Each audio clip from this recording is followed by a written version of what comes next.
The Home Depot in suburban Rochester, New York, hummed with the quiet buzz of late-night restocking, its fluorescent lights casting stark shadows across the aisles. Rachel Torres, a 42-year-old security manager, with a steady gaze and a heart heavy from her brother Daniel's unsolved murder 3 years ago, sat in the cramped security office, her eyes fixed on the bank of monitors.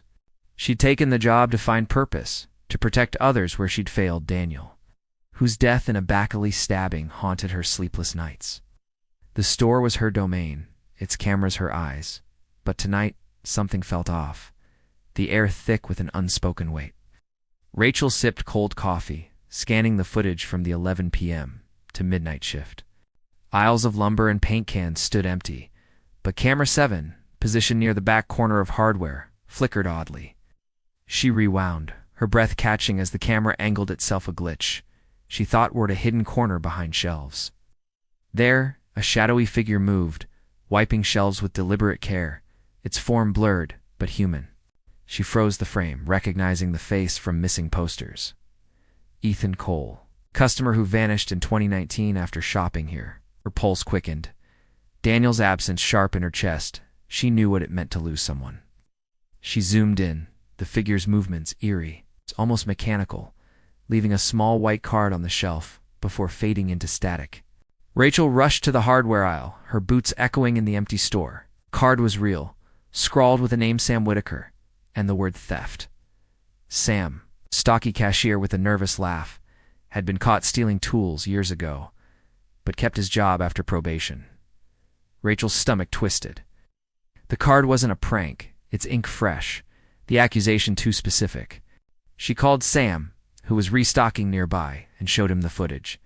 His face paled, his hands shaking. "That's not possible," he stammered. "I paid for that mistake." Rachel, empathetic to second chances, pressed him gently. "How'd know about this, Sam?" He shook his head, his guilt raw, but offered no answers. She confided in Lisa, a coworker and friend who managed the paint department, needing her perspective. "This feels personal," Rachel said, her voice low. "Daniel's case is still open. I see him in my dreams, blaming me for not finding his killer. This footage, it's like Ethan's pointing at us." Lisa, who hid her own pain from an abusive past, nodded, her eyes wary. "Could be a hacker messing with the cameras. Don't let it get to you." But her voice wavered, her own secrets stirring. They checked the camera logs, no tampering, no glitches. The store felt colder, the shadows longer, and a faint whisper echoed Rachel. In Daniel's voice, coming from the hardware aisle. She spun, finding nothing, but her skin prickled, the whisper lingering like a memory. Rachel shared her grief with Lisa, over a break, needing her trust. "Daniel was my protector," she said, her voice soft. "I was working when he was killed, too busy to check on him. It's my way to make things right." Lisa opened up, her voice quiet. "I ran from my ex, left everything behind, yet wanted to fix the past." Their bond deepened, grounding Rachel, but the store's energy darkened, the monitors flickering. She reviewed more footage, finding the shadow nightly, always in that corner, wiping shelves, leaving cards. A new card appeared the next night, naming Lisa harassment linked to a hushed-up complaint from a coworker years ago. Lisa denied it, her face tight, but her fear was palpable. Rachel's phone buzzed, despite being offline. A text from an unknown number. Ethan saw Sam steal. Her heart raced. The message was impossible, yet real, tied to the missing man. The group met, tensions rising. Sam, defensive, swore he'd changed, while Lisa's denial grew sharp. Rachel, driven by Daniel's memory, felt the store's pull, the cameras watching like eyes. She searched Ethan's case online, finding he was a former employee, not just a customer, fired abruptly before vanishing. The whispers grew, calling Lisa's name, then Sam's, in voices of their past mistakes. The cards were no prank, they were accusations. The shadow was indeed just Ethan's ghost, but something using the cameras to expose sins. Rachel's mission to protect her team was now a quest to uncover Ethan's truth. But the whispers and cards warned that someone among them held a darker secret, threatening to unravel them all in the store's silent aisles. The Rochester Home Depot stood dark and cavernous, its aisles silent under the hum of fluorescent lights as Rachel Torres sat in the security office, the monitors casting an eerie glow. The security manager, haunted by her brother Daniel's unsolved murder, was unraveling under the weight of the midnight footage showing Ethan Cole, a former employee who vanished in 2019, wiping shelves and leaving accusatory cards. The cards naming Sam for theft and Lisa for harassment had stirred guilt and fear, and the whispers in Daniel's voice calling her name hinted at a vengeful spirit using the cameras. The text, from an unknown number, Ethan saw Sam steal, deepened the mystery, tying the group's past sins to Ethan's disappearance. The store felt alive, its shadows watching, waiting. Rachel reviewed the footage again, her hands trembling, monitors flickering as the shadow appeared nightly, always in the hardware corner, wiping shelves with ghostly precision. A new card appeared, naming Mark, a janitor, for negligence linked to a 2018 accident where a customer was injured, covered up by management. Mark, a quiet man with a drinking problem, saw the card and broke down, confessing to Rachel he'd ignored safety protocols that day. "I didn't mean it," he sobbed, his guilt raw. Rachel, empathetic to broken souls, felt her own pain surge Daniel's death. Her failure to find his killer mirrored in Ethan's accusations. The whispers grew louder, calling Sam's name, Lisa's, now Mark's, in voices tied to their past: Sam's estranged father, Lisa's abusive ex, Mark's deceased wife. Rachel heard Daniel, his voice sharp. "You didn't look for me." A chill pierced her. Not from the cold, but something deeper, as if the store were probing her soul. She saw a vision: Daniel bleeding in an alley, his eyes accusing. She gasped, the image fading, but the cold lingered, her breath frosting the air. She called Sam and Lisa, her voice urgent. "These cards, they're not random. Ethan's pointing at our mistakes." Sam, defensive, snapped, "I paid for my theft." "This is harassment, Lisa," her denial thinning, muttered. "Oh, I never hurt anyone." But their fear was palpable, the whispers echoing in the aisles. Rachel's phone buzzed again. Offline, yet receiving a text, Ethan trusted Lisa. Her heart raced. Lisa's harassment claim tied to Ethan's time at the store. They searched Ethan's records, finding he'd been fired after a dispute with co-workers, including Lisa, before vanishing. The twist hit. Ethan was murdered, his spirit using the cameras to note the sins of those who harmed him. Rachel confronted Lisa, who broke, admitting she'd bullied Ethan, jealous of his promotion. "I didn't kill him," she insisted, tears falling, but she fled the store that night, vanishing into the snow. Sam, shaken, confided in Rachel, his voice low. "I stole back then, but I'm clean now. This place sits judging us." Rachel opened up, needing his trust. "Daniel was killed and I failed him. I see him now, blaming me. Ethan's doing the same." Their bond steadied her, but the store darkened, the cameras turning on their own. A new card appeared, naming Rachel neglect. It accused her of ignoring Daniel's case, too busy with work. She sobbed, the guilt crushing her. The whispers surged, a chorus of Daniel, Sam's father, Mark's wife, calling their names. Rachel saw Ethan's shadow on the monitor, his face clear, eyes locked on her, then shifting to Sam. A vision hit Ethan in the store's back room, arguing with Sam. A shove, a fall, blood pooling. The cold deepened, the cameras flickering, and a text arrived. Sam ended Ethan. Rachel's heart stopped. Sam, the quiet cashier, was the killer. She confronted him, her voice shaking. "You killed Ethan, didn't you?" Sam's face crumpled, his confession spilling. "It was an accident. He caught me stealing, threatened to report me. I pushed him. He hit his head. I hid the body in the lot." The whispers stopped, the cold lifting, Ethan's shadow fading from the monitors. Rachel called the police, Sam arrested, his guilt exposed. The store grew quiet, the cameras still, but Rachel heard a faint whisper: Daniel's voice, soft, watchful. She shared her relief with Mark, who had confessed and stayed. "Ethan got justice," she said, her brother's memory lighter. They left the store, but a monitor flickered, showing a shadow wiping shelves. Rachel's mission to protect had uncovered Ethan's truth, but the faint whisper hinted his spirit or another might still linger, noting sins in the store's silent corners, waiting for the next guilty soul to expose. The warehouse in the small town of Millwood, Ohio, smelled of cardboard and dust as Jordan Hayes sorted through returned packages under the hum of fluorescent lights. At 38, the toy recovery agent was a single mother whose warmth masked the grief of her niece. Sophie's disappearance 3 years ago, a case that went cold and left Jordan searching for purpose in reuniting lost toys with their owners. Her partner, Alex Carter, a former detective in his 40s, worked beside her, his sharp eyes scanning boxes with a skepticism honed by failing to solve a child abduction case that cost him his badge. The winter evening was quiet, the snow outside muffling the world, but a strange unease hung in the air as if the warehouse were holding its breath. Jordan opened a battered package, a child's toy box with a faded teddy bear sticker, returned without a sender's address. Inside, nestled among packing peanuts, was a handwritten note, its ink smudged but legible. Dated January 2024, 1 year ago, her hands trembled as she read it aloud to Alex. A detailed account of an unreported kidnapping Lily Carter, age 7, taken from a Millwood Park, buried evidence near the old oak by the creek, names of witnesses who ignored cries. The accuracy chilled her. Lily's case was a local tragedy, unsolved, her body never found. The note ended, "I took her, and I'm sorry." Alex frowned, his detective instincts kicking in.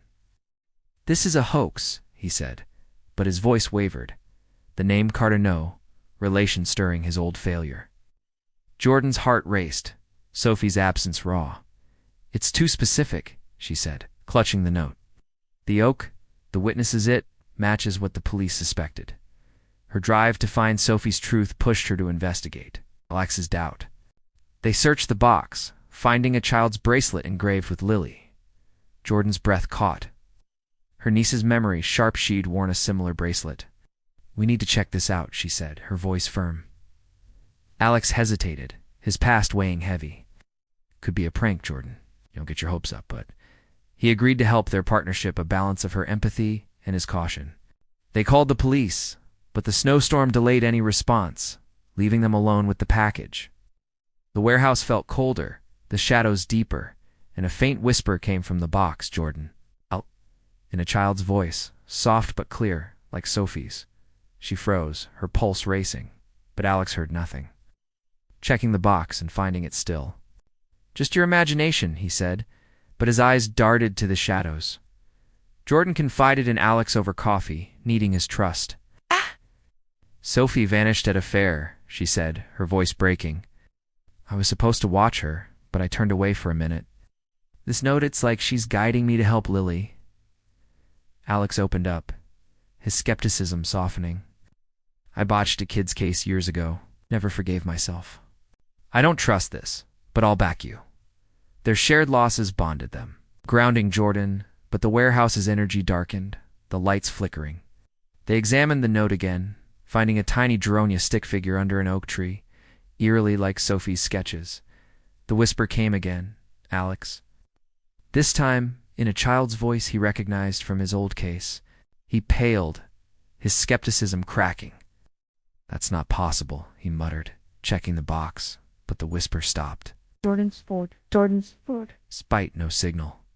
A text from an unknown number. Lily saw Mr. Ellis. Her heart sank. Mr. Ellis, a local businessman, had been suspected in Lily's case, but acquitted, his alibi airtight.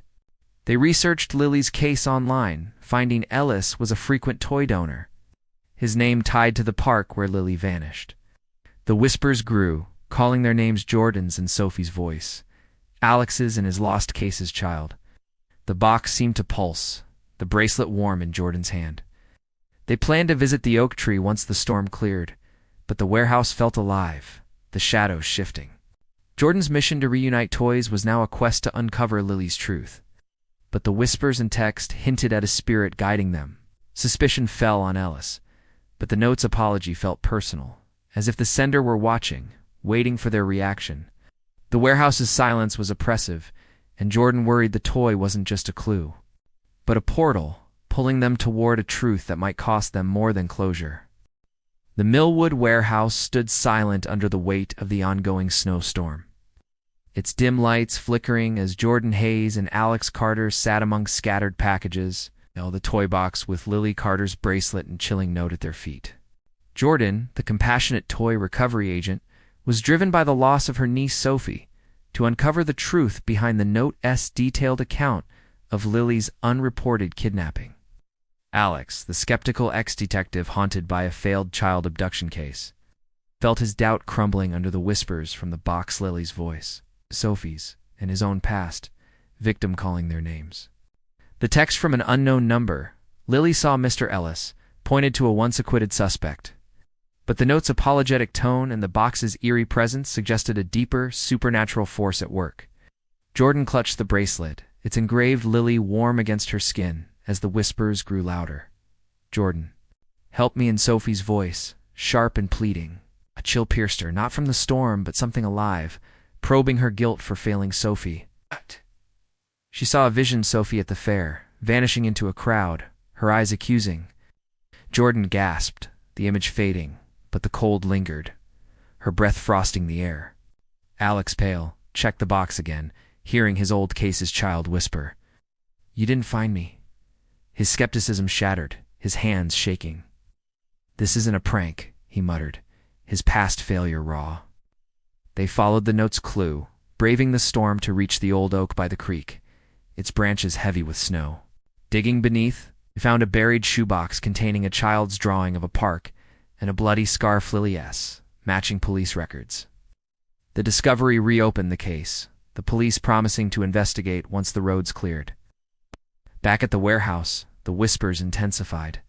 Lily's voice clear, "Find him." Jordan's phone buzzed again, offline, yet receiving a text. "Ellis took me." Her heart raced. The note and texts were guiding them, but the box's pulse felt like a trap. Out. Jordan confided in Alex, needing his strength. "Sophie's gone because I looked away," she said, tears falling. "Lily's spirit's helping us, like Sophie would." Alex nodded, his voice low. "My case, kid. I failed her. I hear her now, pushing me.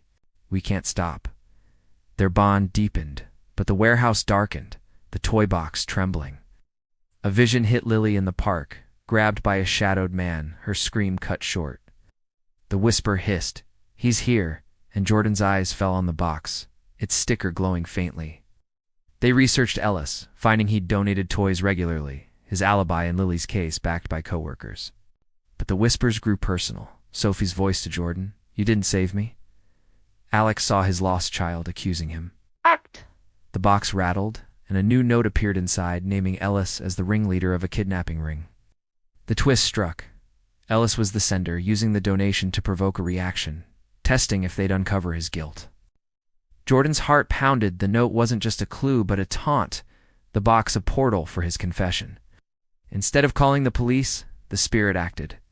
The warehouse lights flickered, the box shaking violently, and Lily's voice screamed, "See him!" A vision overwhelmed them. Ellis in the park, grabbing Lily, his face clear. The air grew heavy, the shadows coalescing into a child's form. Lily, pale eyes locked on Jordan, then Alex. She pointed to a corner where a man stood. Ellis, his face pale, eyes wide. "I'm sorry," he sobbed, collapsing. "I took her, hit her. The toys, they were my guilt." The spirit's presence forced his confession, the box glowing, then stilling. The police arrived as the storm cleared, arresting Ellis, the evidence damning. Jordan and Alex stood shaken, the box silent, Lily's spirit at peace. They donated it to a museum, not for profit but closure, honoring Lily. Over coffee, Jordan shared her relief, her voice soft. "Sophie would be proud," she said, her grief lighter. Alex nodded, his failure eased. "We gave Lily justice." They left the warehouse, but Jordan heard a faint whisper, Sophie's voice, soft, watchful. Ow.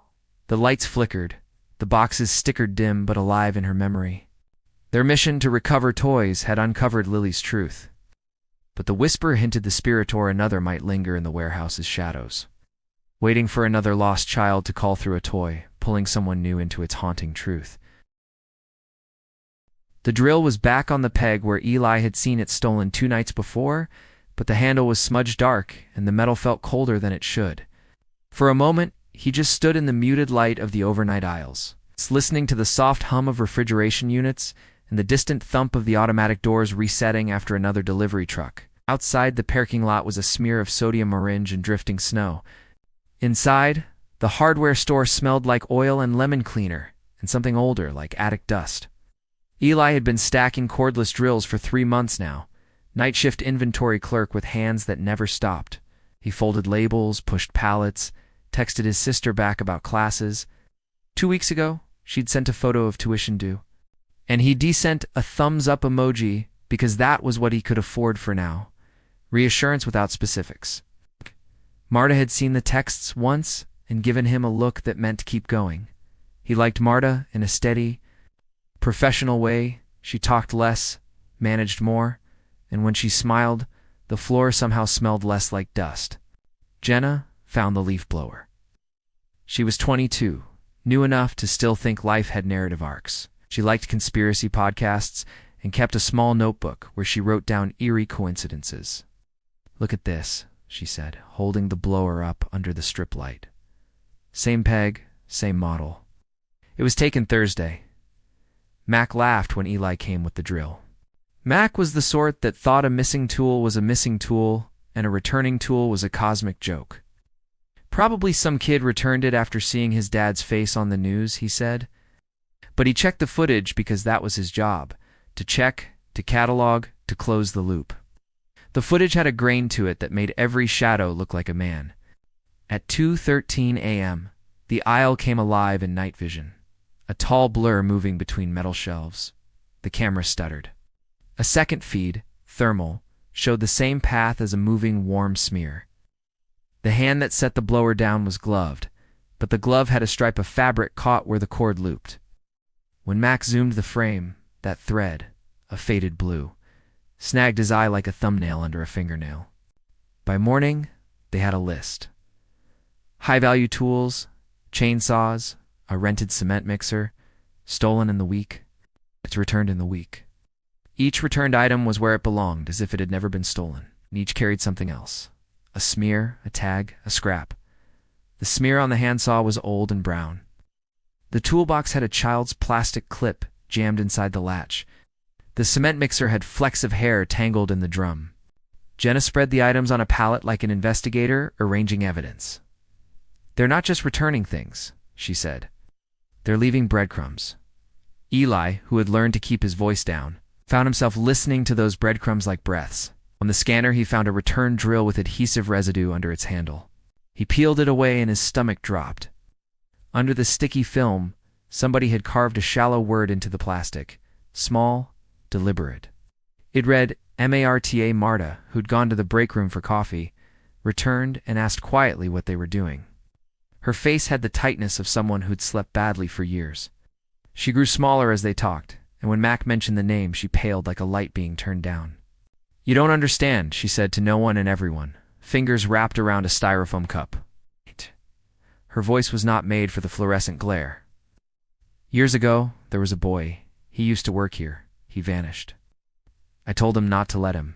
I thought he left. I lied." Eli had known the story in fragments. A disappearance, a rumor, a gap in Marta's past that everyone pretended was a shelf to avoid dust. He had not known the gratuity of it, the way Marta held her shoulders like someone carrying a ledger. "What did you lie about?" he asked because the store felt suddenly thin, like paper theater. Before she could answer, the store phone in the office began to ring. Marta flinched as if she'd been touched. Mac answered. The voice on the other end was not surprised in the way civilians are surprised. It was the dry, professional surprise of someone who had seen an evidence board before. "This is Detective Harmon," the voice said. "We've identified links between new recoveries and an old missing person file. I need access to your internal logs. We have reason to suspect an insider." Eli's throat tightened. A real siren had been building, not for the police, but for something more personal. He followed Marta as she walked to the stockroom, her steps small and somehow hurried. The stockroom smelled of plywood and bleach. She kept a small office there, cluttered with old receipts, a chipped mug with pens, a faded Christmas card. Eli watched her move, watched the way her fingers trembled when she opened the metal filing cabinet. There was a pause, then a soft sound like breath through a gap. Marta reached into the bottom drawer and pulled out a manila envelope, damp at one corner. She dropped it on the rolling cart and slid away from it like from a hot surface. Lee knelt and opened the envelope without thinking. Photographs slipped free, Polaroids of faces, Dates scrawled across the bottom in an unsteady hand. Employees, some he knew, some he only had seen in passing. Names and dates. Ledger of comings and goings. He fanned them slowly as his chest tightened with a pressure that had nothing to do with cold. At the bottom of the stack, there was a single Polaroid folded in on itself. When Eli unfolded it, his hand went cold in a new way. It was a face he had seen in a recent text message from his sister. The angle of her jaw, the mole by her lip. His sister. The picture was not a selfie. It looked like a snapshot taken of her in a crowd. Beside her face, pressed into the white margin, was a thumbprint stamped in dried mud. He looked up. Marta's eyes had emptied into a look that was not quite apology and not quite pleading. Far away in the office phone line, Detective Harmon said, "There's an account used to move merchandise. It points inside. I'm on my way." Eli didn't know whether he was hearing the phone or the blood in his own ears. The fluorescent lights hummed. Outside, the parking lot spread like a gray wound. He slid the Polaroid into his jacket and felt the weight of it settle against his ribs like a summons. The office was a room of white noise and buzzing fluorescence. When Detective Harmon walked through the sliding glass, he was older than the photograph suggested, face like something folded into itself by years of watching people do the worst things. He took in the palette of returned items without a word, then looked at Marta with the same flat, professional pity he had offered Eli when he first sat down. "You told me a boy vanished," Harmon said. "Names, dates, anything." Marta exhaled as if she'd been holding the air of that room for years. "Diego Alvarez," she said. "He worked nights. He borrowed money." I thought he left town because of it." Her hands trembled. "I didn't tell anyone he was in trouble. I hid notes because I was ashamed. I thought I was protecting him." Harmon nodded, then turned to the ledger on the cart. He ran gloved fingers over the Polaroids, the thumbprints, the scrawled dates. "We'll need full access to your files. Tonight, I want the cameras, the van logs, everything on internal transfers. You called me because you found something that points to inside jobs. I don't believe in ghosts. Marta, I believe in people who cover up other people's crimes." Eli watched Marta shrink and grow under that look. He thought of the Polaroid in his jacket, the weight of it pressed to his ribs. He thought of his sister's text messages and the loose way life had been held together by his small paychecks. He wanted to ask 100 things and could only manage one question. How many names are in there?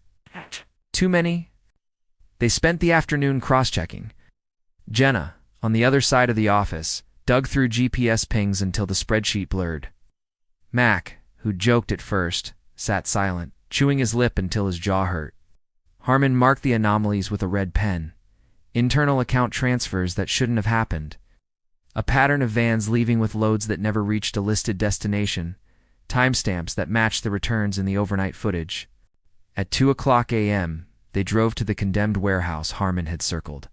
The night smelled of thawing snow and motor oil. The warehouse was a hulking thing that had once swallowed trucks and vomited pallets. It hunkered under a sky that felt too small. Harmon led the way, his flashlight narrow and determined. They waited in the shadow of the loading bay, the four of them pressed flat against crates while snow sifted down like muted applause. Minutes pooled into an hour. At 3:14 a.m., the first returned item slipped onto the dock, a jerry-rigged toolbox with a tag that read, "E. Morales." Then another, a chainsaw with dried flecks of something that looked like old mud and age. And then, as if on cue, a battered van eased into the lot. Two men climbed out. One familiar from the storeroom, Derek, a stockhand with a habitual smile. The other, a delivery driver, Luis, with a thin scar on his cheek. They talked in low voices, confident until a shadow crossed the steel doorway, and the lights in the van sputtered. Radios whispered static. A breeze rose from nowhere and smelled like iron. Eli kept to the lip of the building, watching. He had nothing to aim at and everything to lose. Harmon stepped out with the badge on display and voice like a gavel. "Police, hands where I can see them." Derek laughed first, then the laugh dissolved into a cough. "You don't know what you're getting into, detective," he said, but he didn't run. Luis tried the van keys. The engine turned and then stuttered like a frightened animal. The dash lights winked and died. That's when the voices started. They were not the shrieks or howls Eli feared. They were names, whispered at first, layered and low, a chorus that rose like breath over frozen water. Diego, Elena, Marco. The men's faces changed, as if something had turned a light on in them.